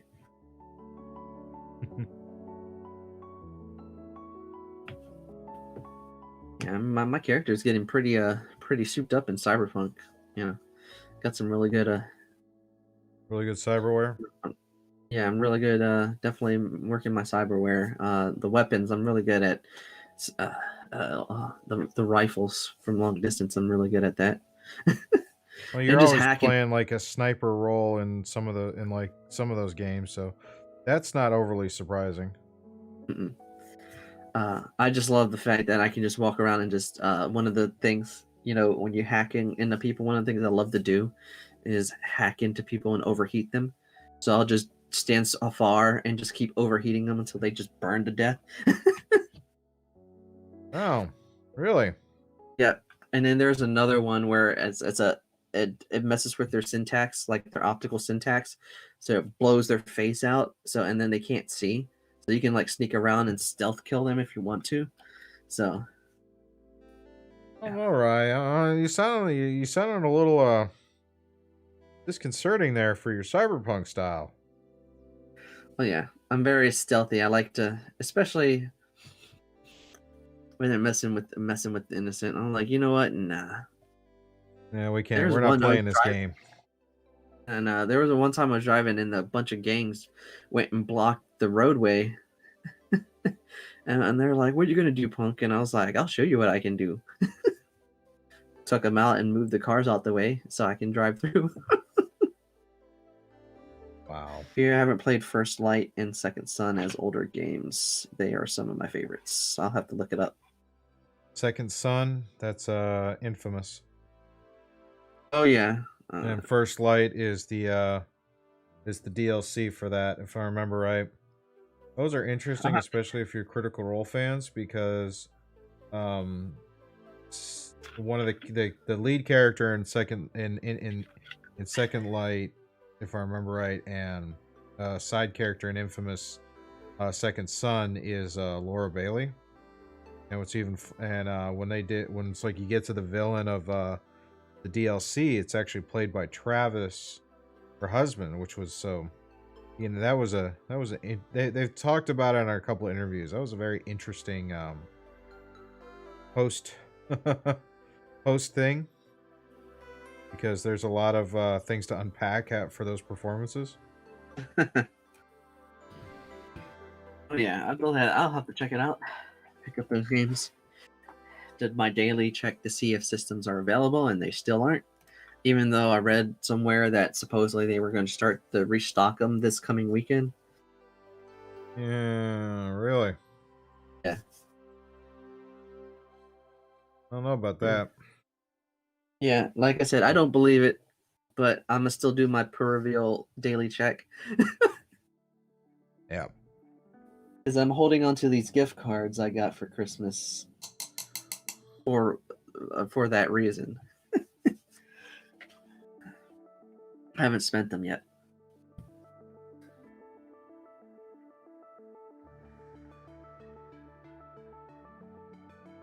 First Light character was great. Yeah. I'll have to check yet, though. I heard those Infamous games are really fun. I'll definitely have to go back and play them. Yeah. I have no problems doing that, because that's what, like, when the Xbox One came out, one of the first games I bought was the Tomb Raider Remastered for Xbox One. It was, it came out on the previous generation, but I never played it, so I bought it for the Xbox One, and then that trilogy became one of my favorites. So, the new Tomb Raider trilogy. Yeah. I really like that Tomb Raider trilogy.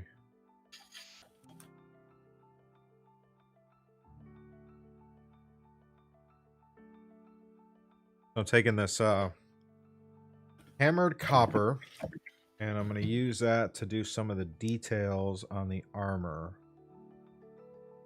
Kind of lightly go over the very tops of it. Trying to be as careful as I can to just hit those little, what looks like strapping on the armor. Not go kind of a single pass.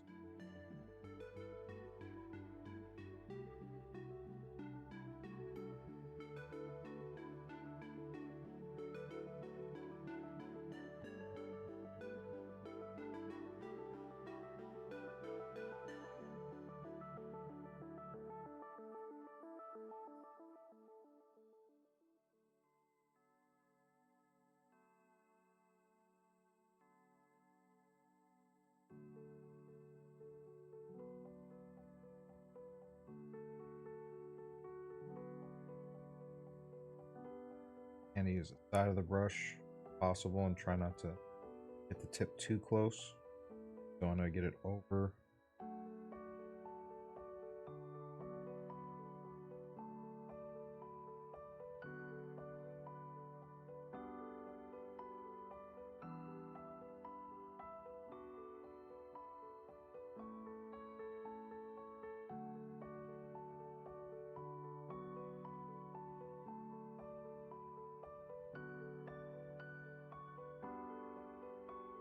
This is what I was talking about. It was like really hard to get a good angle brush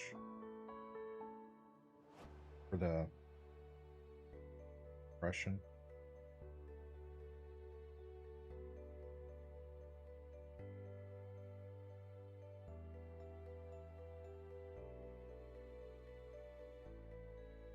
One of the things is just keep moving the model around, get that angle.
Get myself some magnifying goggles at some point. Just see that a lot.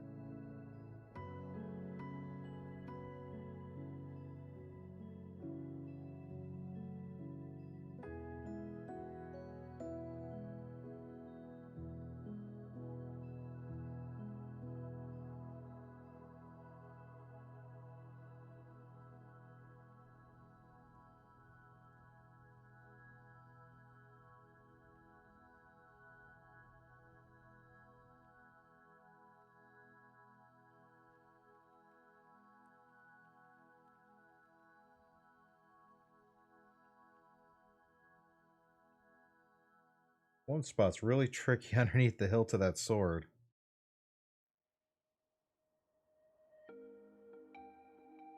Work on it, see, up on it. Dropping here along the hair.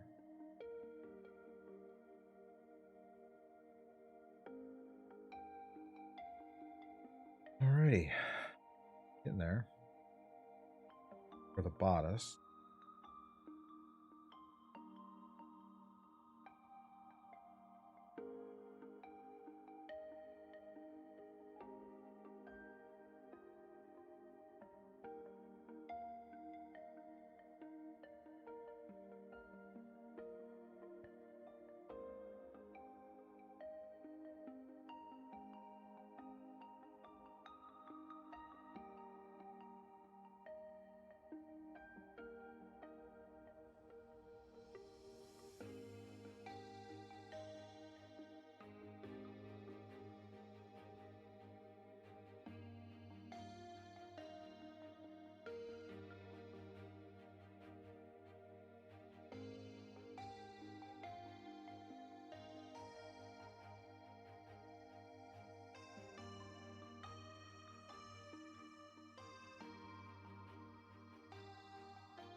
Easier to spot the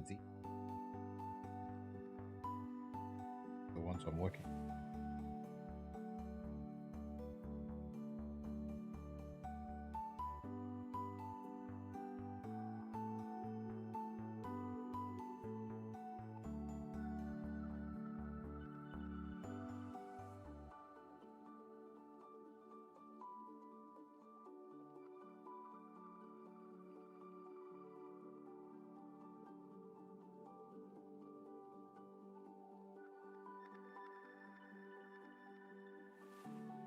So much fun. Nice, chill, relaxing music. Paint minis. Chitty chat. Chitty chat chat. Chitty Chatty chat. chat. Chitty chat. Chat.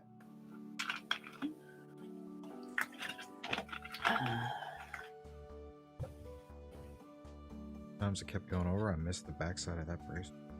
Really?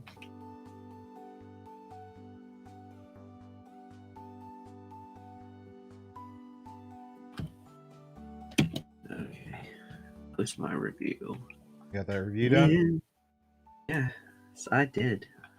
Sweet. Here's my password.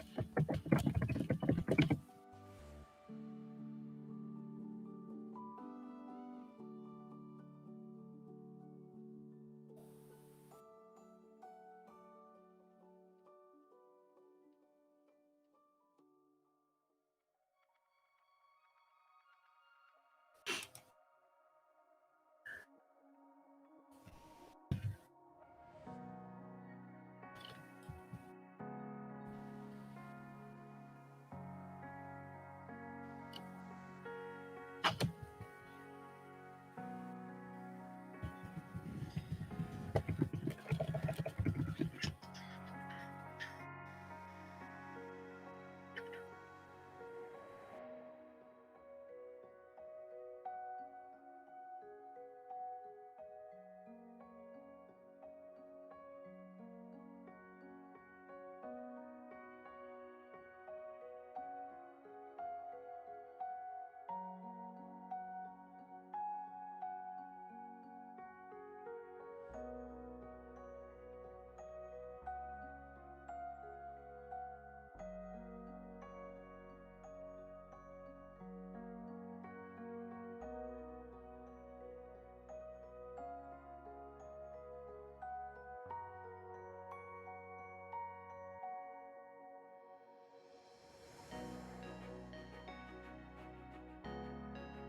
Okay.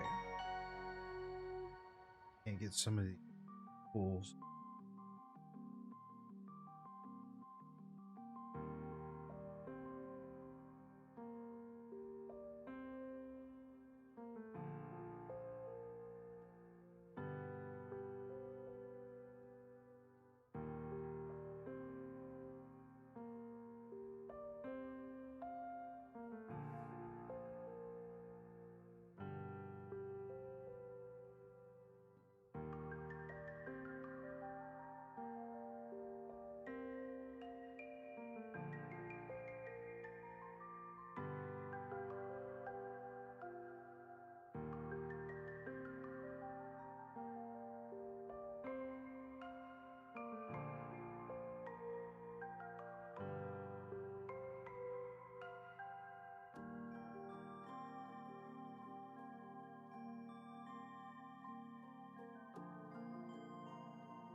All right.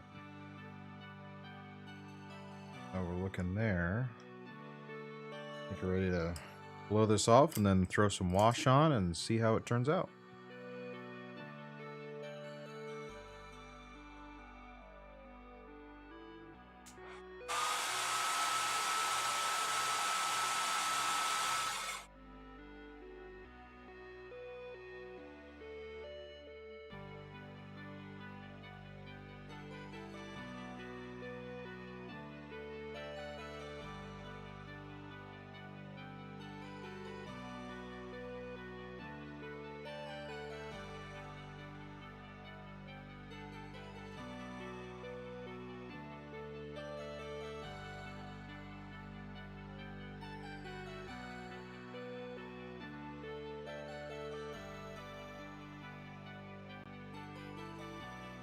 Careful using that.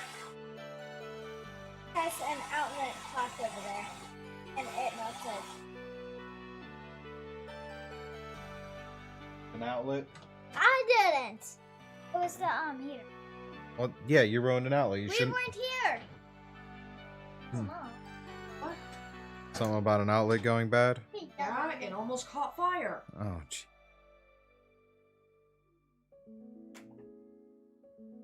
Oh boy. Alrighty. Our flesh wash. It looks so good. How do you detail that? I just brush, paint, put it on, and hope it looks right when the end.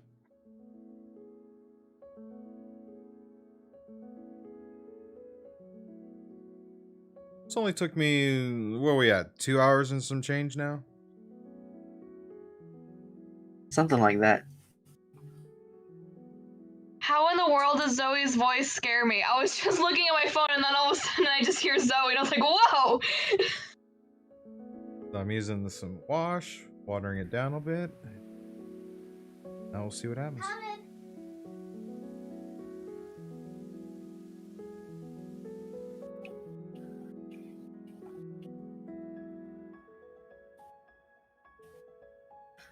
Hmm.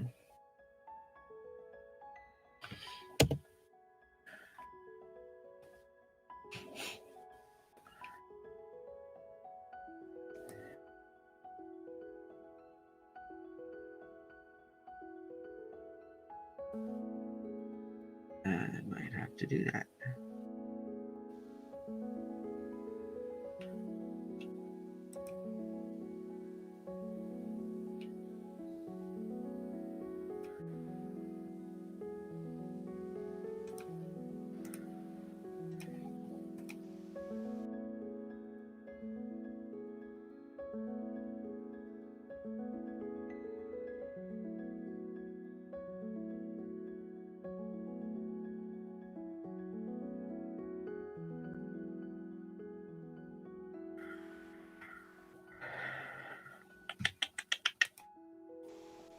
Oh, sounds like you're doing some heavy thinking.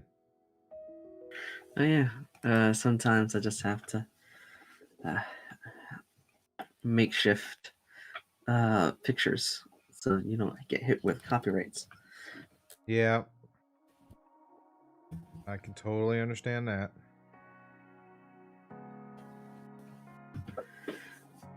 Because sometimes when I find, the photos for these movie reviews, it's sometimes hard to find because I'm looking for a certain format when I post them. Ah. So sometimes I just have to make the photos work in that format. I totally understand that.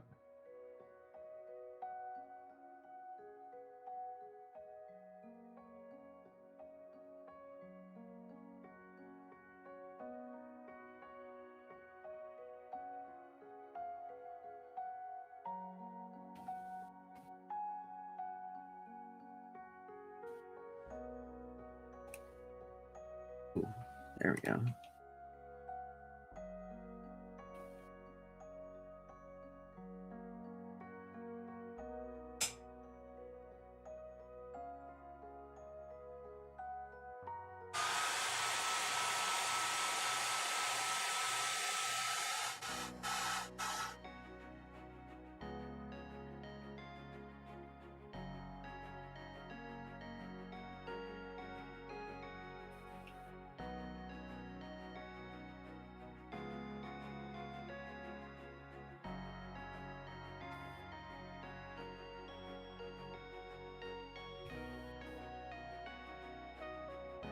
Ah.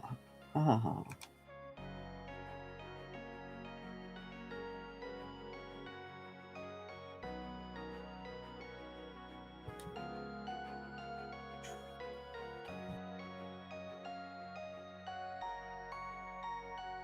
Alrighty, so I guess this is we're calling this one done. Got the wash on, the washer's dry. Looks good.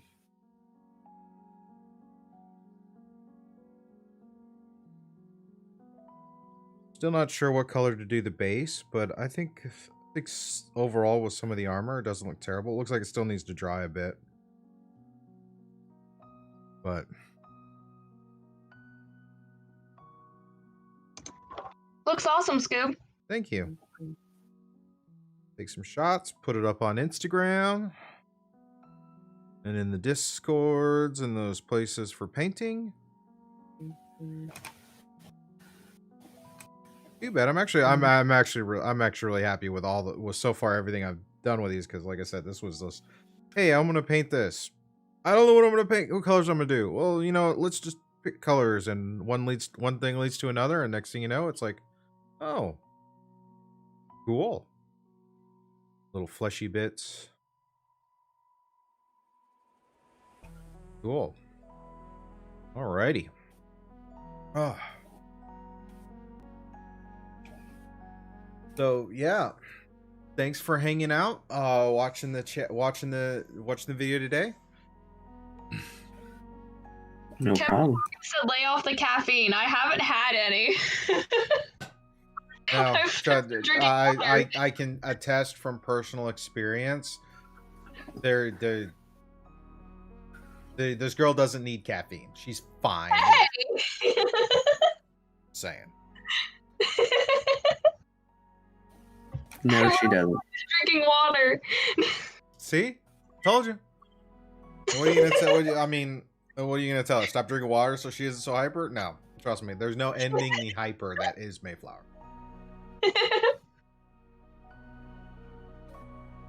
Me, on the other hand, my coffee's almost out. My desk is a kind of a mess, and I have another miniature that's completely painted. So, my original plan for this was to do a series of orcs from the Reaper Minis line. And then this came in the mail, and I was like, ooh, let me do this so I can at least get ahead of that. So I think next week we're gonna do we're gonna try a batch painting orcs and kind of see how that goes. But